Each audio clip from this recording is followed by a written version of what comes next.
Hello students, again welcome all of you on the platform of Shahid Pramod B.Ed College and the for the course of BSc B.Ed integrated course.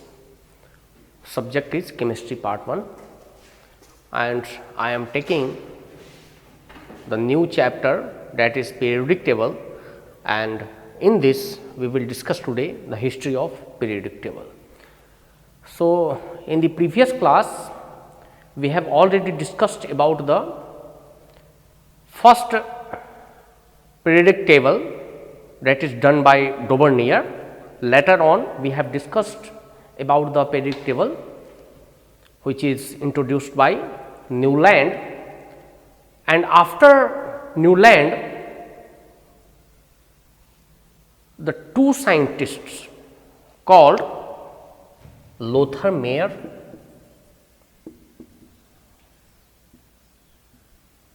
and Dmitry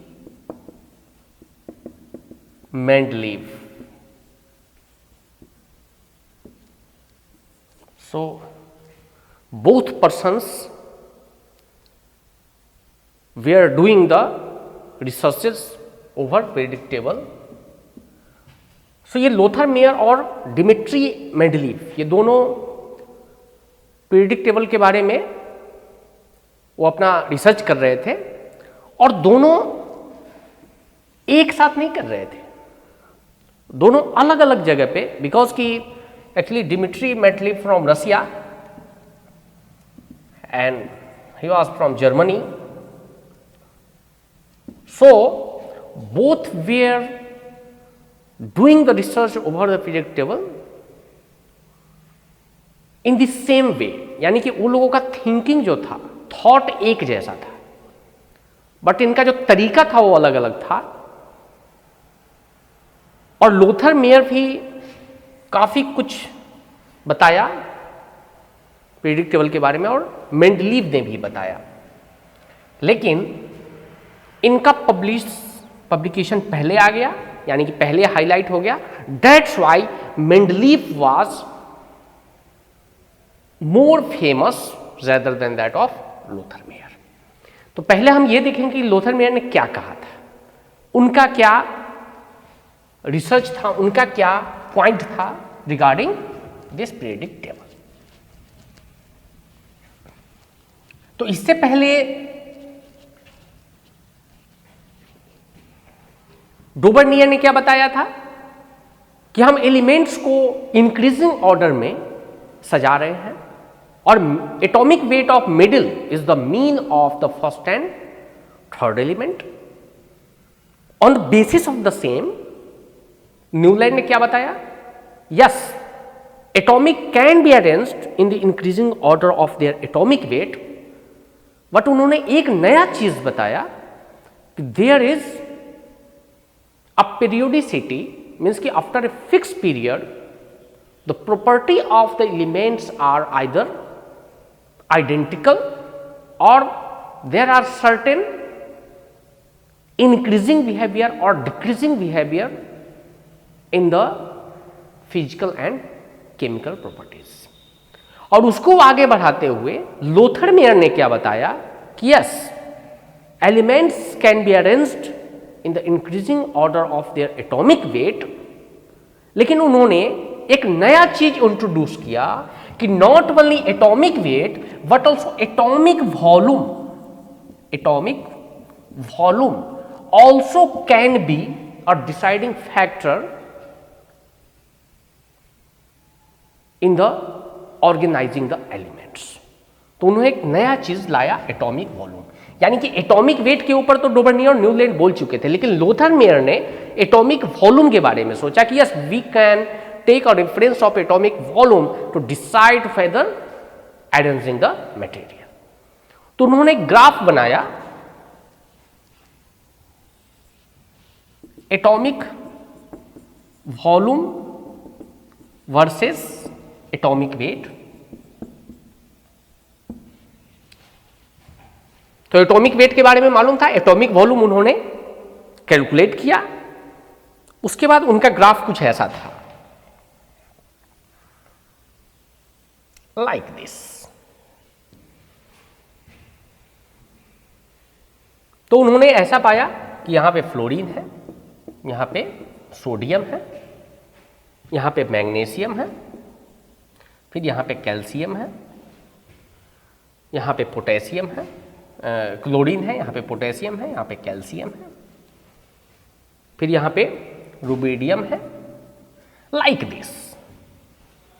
तो उन्होंने इस graph में बता करके एक दो observations दिया जो कि काफी महत्वपूर्ण था कि what he has observed on the peak of the graph, on the peak of the graph whatever elements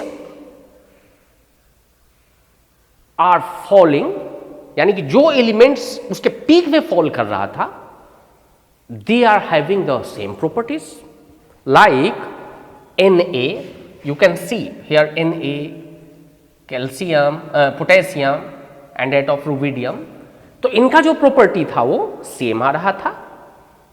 तो इसको उन्होंने अल्कली मटेरियल बोला कि दे आर अल्कली मटेरियल। कौन सा? Na, calcium, rubidium. तो इन्होंने देखा कि जितने भी पिक पे जो एलिमेंट्स है उनके प्रॉपर्टीज सेम आ रहे हैं। उसके बाद उन्होंने देखा कि जो डिक्रीजिंग, जो ग्राफ का डिक्रीजिंग ऑर्डर है उस पे जो एलिमेंट्स फॉल हो रहे हैं as concern the atomic weight and atomic volume, तो उनका भी उन्होंने प्रॉपर्टी सेम देखा कि इनका भी प्रॉपर्टी सेम है। उनको उन्होंने अल्कलाइन अर्थ नाम दिया। Okay, that is magnesium, calcium, selenium, ETC. इतना ही नहीं, जो इंक्रीजिंग पाथ था हर एक ग्राफ का, उस पे जो मटेरियल फॉल कर रहा था उसका भी जो प्रॉपर्टी था वो आइडेंटिकल था। That is fluorine, chlorine, bromine, they are all the halogen elements, halogen group. तो उनका जो ऑब्जर्वेशन था वो काफी स्ट्रांग था। लेकिन प्रॉब्लम क्या था? स्ट्रांग ऑब्जर्वेशन इसलिए था कि nature of the graph on the same point, either on the peak और इन द डिक्रीजिंग पाथ और in the increasing path, whatever the material was following, the nature of that elements were identical. So this are the biggest achievement of Lothar Meyer. लेकिन अब हमने सोचा कि there are more than 70 elements और इस 70 elements को हम इस ग्राफ पे सजाएंगे तो फॉर एग्जांपल कैल्शियम और पोटेशियम के बीच में अगर कोई दूसरा एलिमेंट है या इसके यहां पे है, इसके यहां पे है, तो हम एग्जैक्टली उसको कैसे डिफाइन करेंगे कि एग्जैक्टली यहां पे ये होगा। ठीक है, तो उनका जो presentation of the elements was not so successful. मैं ऐसा नहीं बोल रहा हूं सक्सेसफुल नहीं था, नॉट सो सक्सेसफुल। यानी कि सिमिलर क्रम में बहुत सारे एलिमेंट्स फॉल हो रहे थे। हाँ, एक चीज था कि जो पीक पे एलिमेंट्स आ रहा था, okay, that's okay, but in the increasing path और डिक्रीजिंग पाथ आप बोल नहीं सकते हैं कि इंक्रीजिंग पाथ में कितने एलिमेंट्स हो सकते हैं, 5 हो सकते हैं, 10 हो सकते हैं। तो ये चीज इतना क्लियर नहीं था, उन्होंने क्लियर नहीं किया, लेकिन उनका ऑब्जर्वेशन सटीक था। उन्होंने ये चीज बताया कि ये अल्कली है और ये अल्कलाइन अर्थ मैटर है। लेकिन इसको जाने बगैर ये लोथरमेयर क्या कर रहा है, लोथरमेयर का एक अपना कॉन्सेप्ट था, उन्होंने अपने तरीके से इसको सजाया।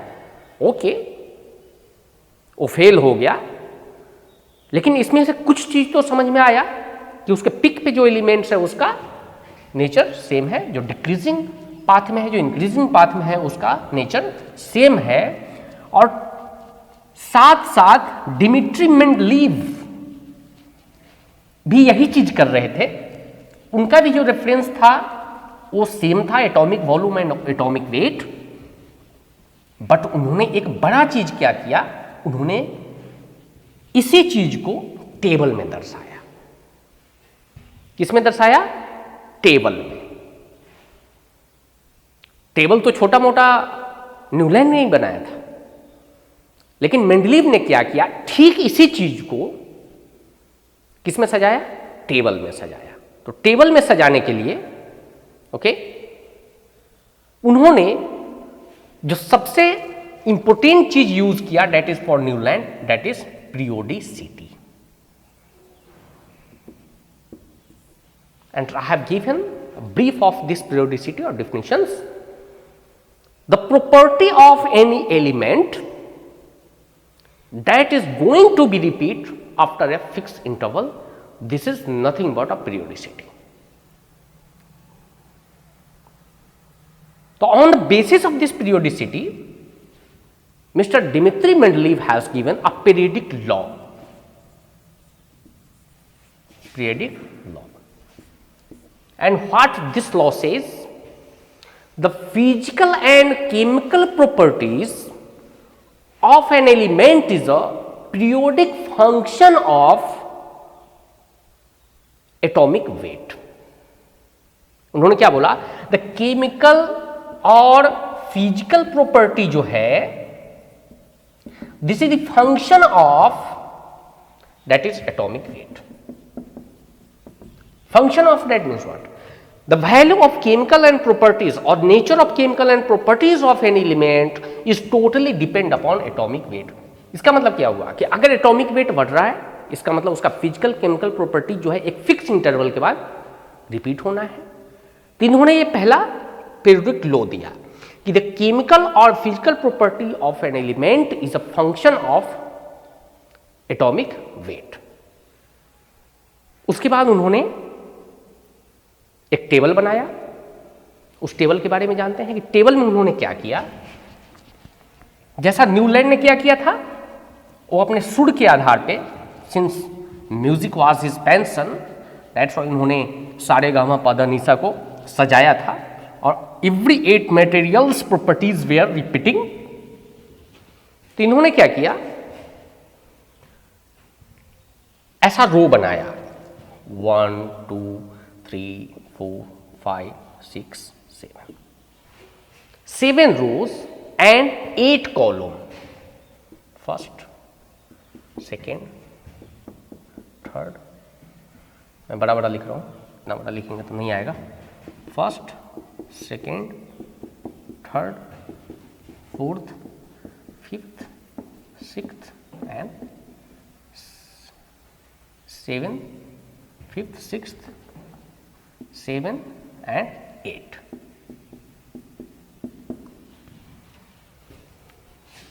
तो 7 रोज एंड 8 कॉलम। और नॉट ओनली दिस, इन्होंने एक ऐसा ग्रुप बना दिया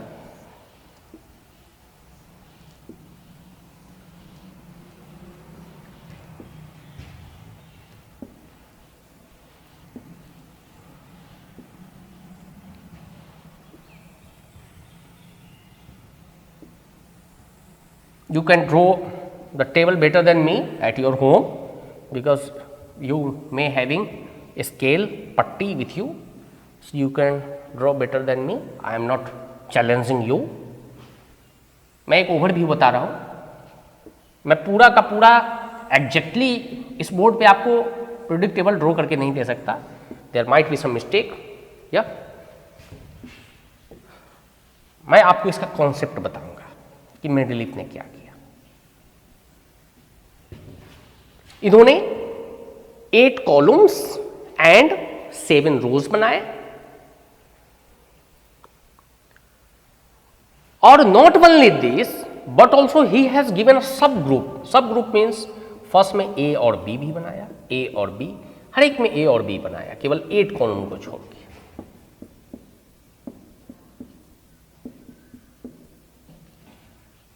ओके और यहां पे इन्होंने hydrogen, lithium, sodium, potassium, रुबोडियम,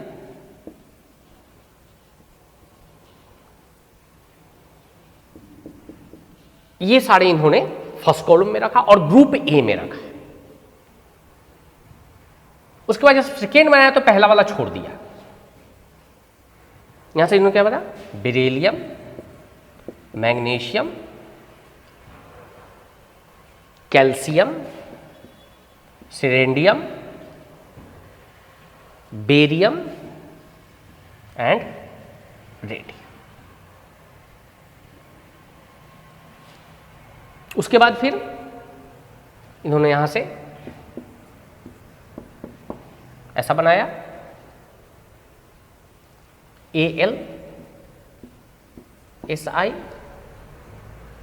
So as per atomic weight he has arranged the materials like this।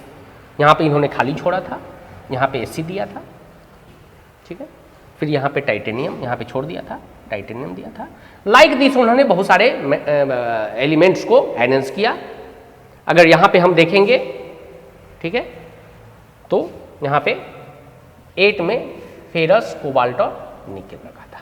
Like this he has given a table in which 7 rows were there and 8 columns, and every column there were 2 subgroups।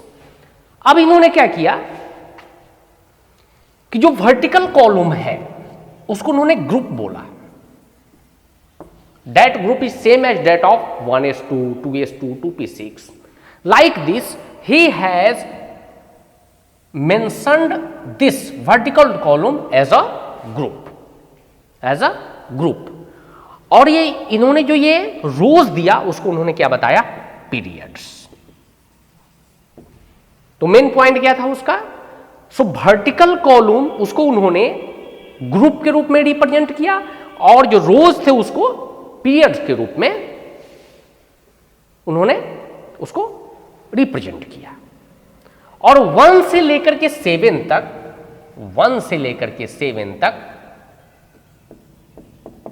7 groups तक उन्होंने सबको सब group किया, ए और B में। तो group में जो था उन्होंने मटेरियल को जो सजाया उसका बेसिस उन्होंने वैलेंसी लिया था। वैलेंसी मीन्स क्या, the number of electrons in the outermost orbit is called their valency. जैसे हाइड्रोजन के अगर आप आउटर मोस्ट ऑर्बिट में देखें तो 1 इलेक्ट्रॉन है, लिथियम में भी 1 इलेक्ट्रॉन है, सोडियम में भी है। यानी कि इलेक्ट्रॉनिक कन्फिग्रेशन अगर आप देखेंगे तो on the basis of the valency, okay, उन्होंने इसको फर्स्ट ए ग्रुप में रखा था। लेकिन जो ग्रुप बी में जो रखा हुआ था, तो ग्रुप बी में जितने भी एलिमेंट्स थे उनका प्रॉपर्टीज आइदर सेम आ रहा था, आइडेंटिकल आ रहा था, नहीं तो एक इंक्रीजिंग ऑर्डर में था और डिक्रीजिंग ऑर्डर में था। और उन्होंने एक और महत्वपूर्ण चीज बताया इसमें कि what ever material falling in the left side, यानी कि लेफ्ट साइड में जो भी मटेरियल है, एलिमेंट है, that is a metal, and जो राइट साइड में जो मटेरियल आ रहे हैं दैट इज नॉन मेटल।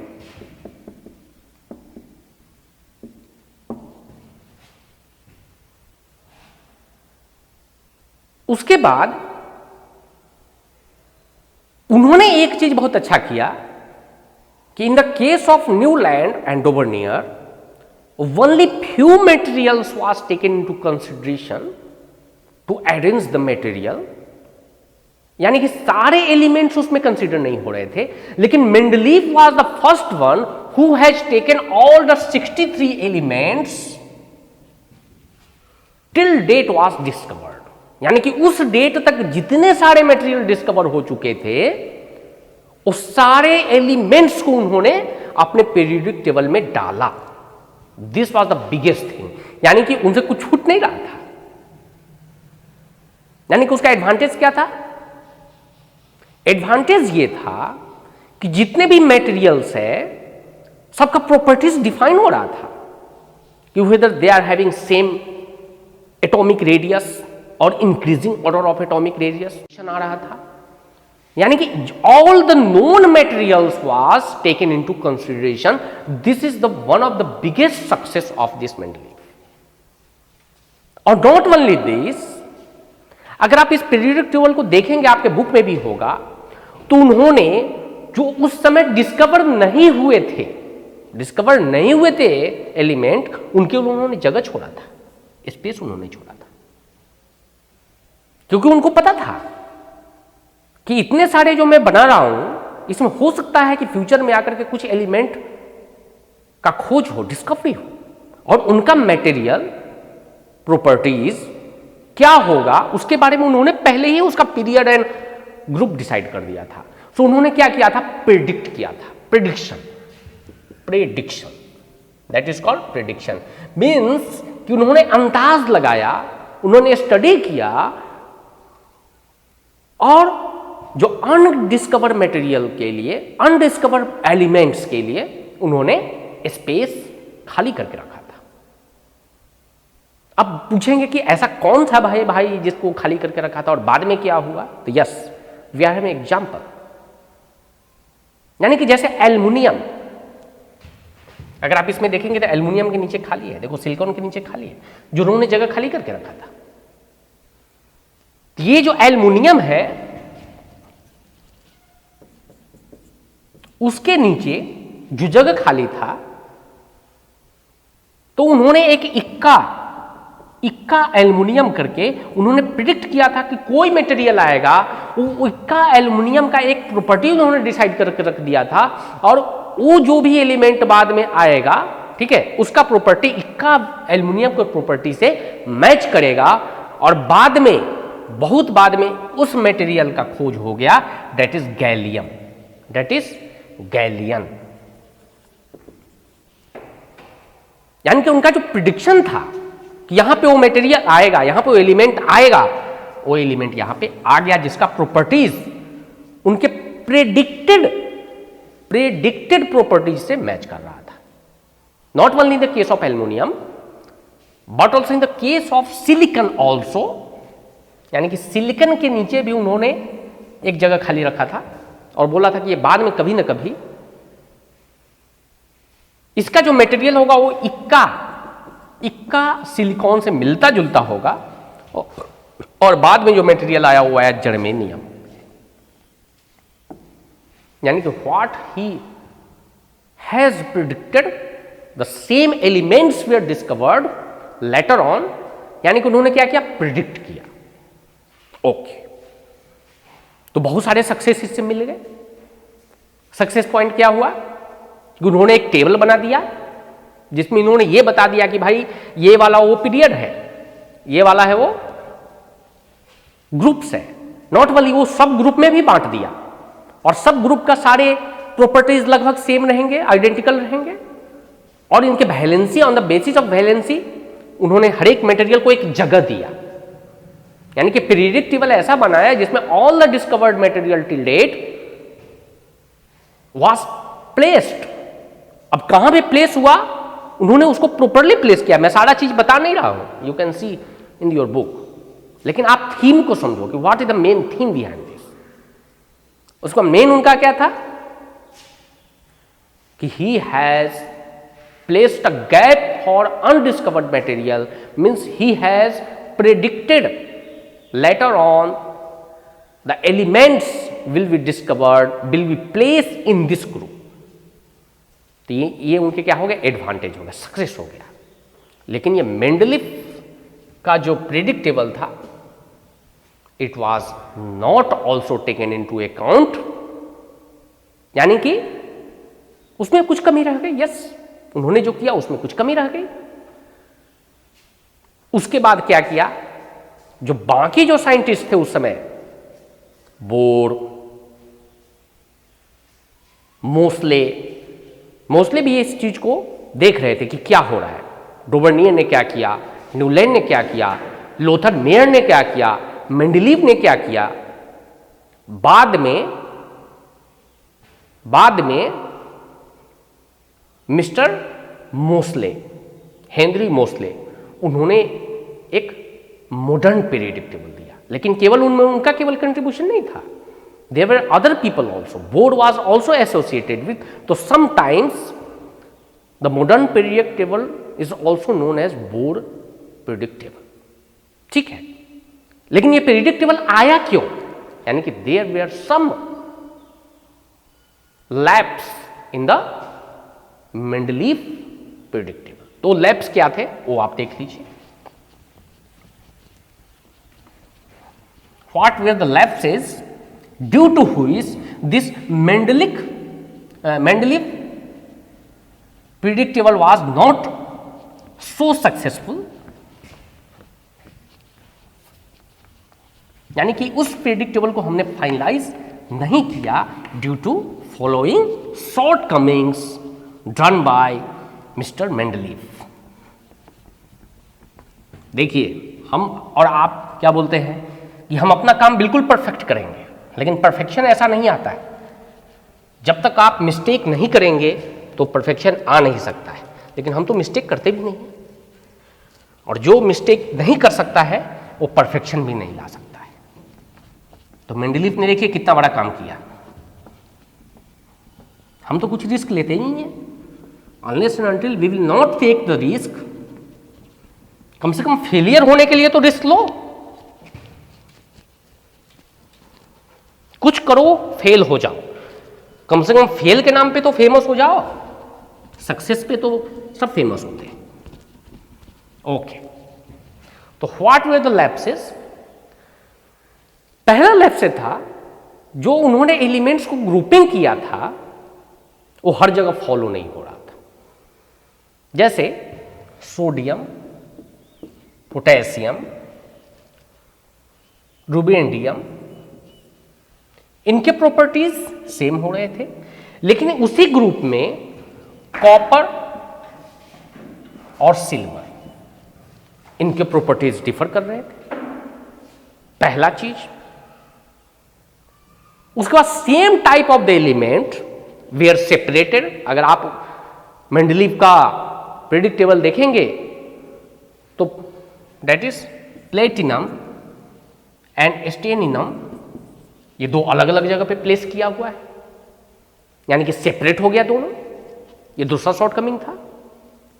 तीसरा था कि since Mendeleev has considered to enhance the material on the basis of their atomic weight, लेकिन सेम ही एलिमेंट का जो आइसोटॉप्स था, यानी कि अगर आप हाइड्रोजन का आइसोटॉप देखेंगे तो एक होता है 1H1, एक होता है 2H1 और 3H1. तो निश्चित रूप से इसका जो ये इनके जो आइसोटॉप्स थे उसके एटॉमिक वेट अलग अलग थे, यानी कि उनको अलग अलग ग्रुप में अलग अलग जगह पे सजाया जाता, लेकिन पूरा का पूरा हाइड्रोजन एक ही कक्ष में था, एक ही प्लेस था, एक ही जगह पे. ऐसे केवल हाइड्रोजन का नहीं था, ऑक्सीजन के भी दो आइसोटॉप्स है. एक का 16 है, दूसरे का 18 है, लेकिन इन्होंने अलग अलग उसको सजाया नहीं. यानी कि उनका जो स्टेटमेंट था कि actually elements are being arranged on the increasing order of the atomic weight, ये यहां पे फॉलो नहीं हो रहा था.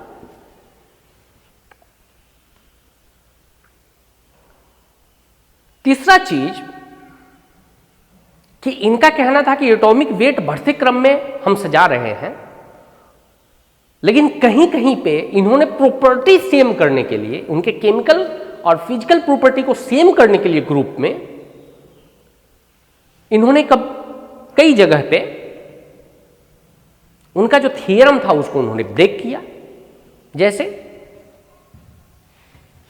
कोबाल्ट और निकेल का अगर हम एग्जाम्पल लेंगे, so atomic weight of cobalt is more than that of nickel. तो ग्रुप में निकेल पहले चाहिए था, कोबाल्ट बाद में चाहिए था, लेकिन वो ऐसा नहीं कर पाए बिकॉज उनको प्रॉपर्टी सेम करना था. ये इनका लैप्सेस था. उसके बाद इन्होंने कई जगह पे like cobalt and nickel element को स्विच किया. स्विच मीन्स इधर का मटेरियल उधर, उधर का इधर, यानी कि इनका जो थ्योरम था एटॉमिक वेट का, इन्होंने खुद गलत किया उसको. और दूसरा जो सबसे बड़ा लैप्सेस था कि पोजीशन ऑफ हाइड्रोजन, जो अभी तक भी क्लियर नहीं है, लेकिन position of hydrogen as per him कि जो लेफ्ट साइड में जो मटेरियल था या एलिमेंट था वो मेटल था और जो राइट हैंड साइड में नॉन मेटल होना चाहिए, लेकिन हाइड्रोजन सबसे पहले था जो कि मेटल होना चाहिए, जो एक्चुअली में नॉन मेटल है। तो ये मेटल और नॉन मेटल को क्लियरिफाई नहीं कर पाए, लेकिन ये लैप्सेस अभी भी है in modern periodic table. This lapses exists. तो these are the few lapses due to which the periodic table of Mendeleev were unsuccessful. Okay? Now, उसी समय हेनरी मोसले करके एक साइंटिस्ट थे जो ये सब चीज देख रहे थे, उनको बारीकी से वो देख रहे थे। और सिंस एटॉमिक वेट के ऊपर जो पीरियोडिक टेबल बना था उनके ऊपर उनका ट्रस्ट नहीं आ रहा था, he was not very confident about the atomic weight principle. और साथ साथ में हेनरी मोसले एक्सरे के ऊपर उनका कुछ ट्रायल्स चालू था, एलिमेंट के जो भी इलेक्ट्रॉन का जो रेडिएशन था उसके एक्सरे के ऊपर उनका कुछ रिसर्च चालू था।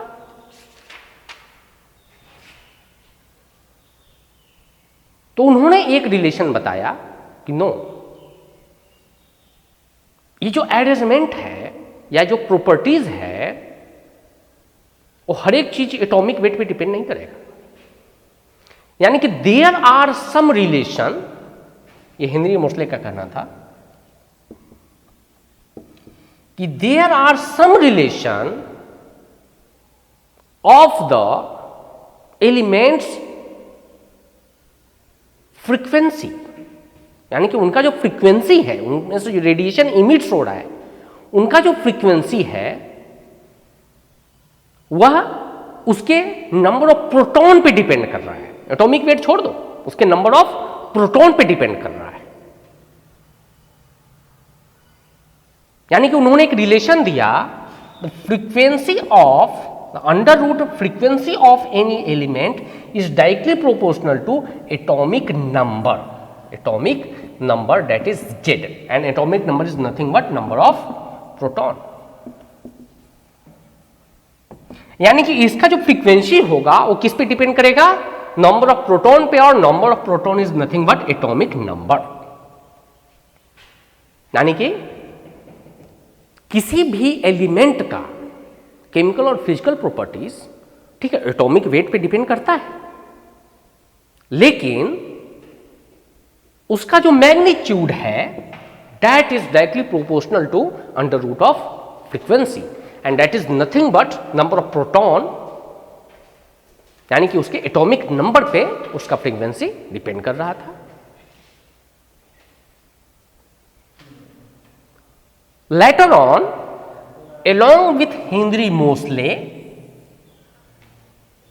the other group of scientists, और जो अलग अलग लोग थे,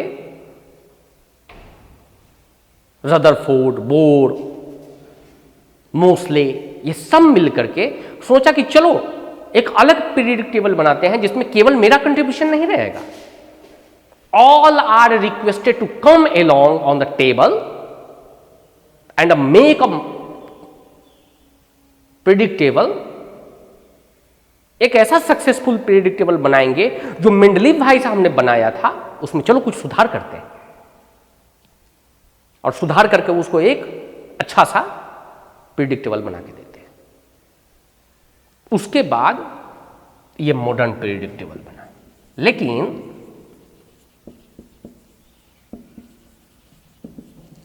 इसमें जो सबसे अधिक कंट्रीब्यूशन था वो था बोर का। बोर ने इसके बारे में बहुत मेहनत किया था, इसलिए sometimes it is called Bohr's atomic model also, and this atomic model और periodic table was very very successful, जो आज तक हम उसको आज तक हम उसको फॉलो करते आ रहे हैं। देखिए, एक मॉडर्न प्रेडिक्ट टेबल बनने के पहले उसके पीछे क्या हिस्ट्री है वो आप देख सकते हैं। Okay, so by tomorrow we will see the what was the things taken in the predict table, यानी कि जो मेंडलीफ की आवर्त सारणी में नहीं था वो मॉडर्न प्रेडिक्ट टेबल में कैसे आया और कैसे इन्होंने सब मिल करके हर एक चीज को प्रॉपरली सजाया। यानी कि जैसा हम बोल रहे थे कि भाई इसके वैलेंसी के आधार पे है, ये 3D ग्रुप है, ये 2s ग्रुप है, ये 1s ग्रुप है, ये 4f ग्रुप है, ये सारी चीज को उन्होंने कैप्चर किया। यानी कि एक ही प्रेडिक्ट टेबल से आप ये समझ सकते हैं, यानी कि पोजीशन को देख करके कि ये एलिमेंट कौन से ग्रुप का है। आपको एटॉमिक उसका जो कन्फिग्रेशन है, इलेक्ट्रॉनिक कन्फिग्रेशन, वो भी देखने की जरूरत नहीं है। इतना इन्होंने प्रॉपरली इस चीज को बनाया था इस प्रेडिक्ट टेबल में, और बहुत सारे चीज इन्होंने दिए थे। ठीक है, so that will the last one, that is predict table. जो मॉडर्न प्रेडिक्ट टेबल है वो मैं कल आपको बताऊंगा, इसके प्रॉपर्टीज के बारे में बताऊंगा। Later on we will see the S group, यानी कि सारे मटेरियल को जो आप बोलते हैं, ये जो जितने सारे एलिमेंट्स हैं उसको ग्रुप में कैसे बांटा गया, that is S block, P block, D block, F block. जब मैं कल प्रेडिक्ट टेबल बनाऊंगा तो आपको समझ में आ जाएगा कि ये सारे एलिमेंट्स एस ग्रुप में क्यों रखा गया, ये सारे एलिमेंट पी ग्रुप में क्यों रखा गया, ये सारे एलिमेंट डी ग्रुप में क्यों रखा गया, एफ में क्यों रखा गया। ये दोनों एक दूसरे के इतना पूरक संपूरक बनाया कि आप देख करके समझ सकते हैं। ठीक है, so by tomorrow we will discuss about the modern predict table. Okay, so actually the lecture will start from tomorrow. ये तो मैं आपको हिस्ट्री कहानी बता रहा था कि ये प्रेडिक्ट टेबल आया कैसे, और कल मैं आपको प्रेडिक्ट टेबल के बारे में बताऊंगा। In case of any query regarding today's lecture, you can ask me in the comment section, you will be given appropriate answer. Okay, and for today's lecture that's it. Okay, thank you.